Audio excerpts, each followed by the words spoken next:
আসসালামু আলাইকুম।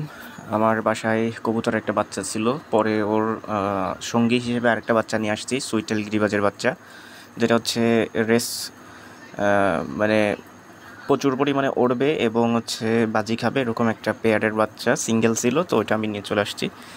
তো এখন ওদেরকে খাবার দেওয়ার জন্য, খাওয়ানোর জন্য আমি এখানে যে খাবারটা তৈরি করতেছি, ওদেরকে আমি হ্যান্ড ফিডিং করাই, যেহেতু ওদেরকে আমি ট্রেন করব।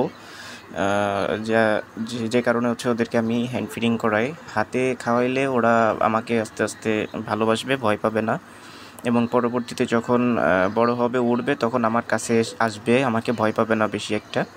তো ঠিক এই কারণেই আমি ওদেরকে হাতে খাওয়াচ্ছি। এই যে ওদের খাবারটা, এখানে ওদের খাবারটা নিয়ে নিলাম এবং ওদেরকে খাওয়াই দিব।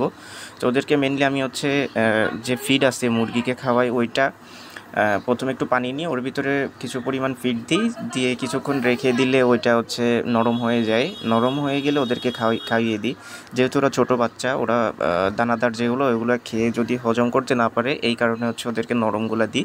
তো নরমগুলা দিলে ওরা খুব সুন্দরভাবেই খেয়ে নেয়। আমার বাসায় যে বাচ্চাটা ছিল, এটা 5-7 দিন মতন আমি ওকে হ্যান্ড ফিডিং করাচ্ছি। আর নতুন এটাকে কালকে রাত্রে এনে খাওয়াইছিলাম এবং আজকে সকালে এখন খাওয়ালাম। তো সব মিলিয়ে বাচ্চা দুইটা ভালো আছে, সুস্থ আছে, আলহামদুলিল্লাহ।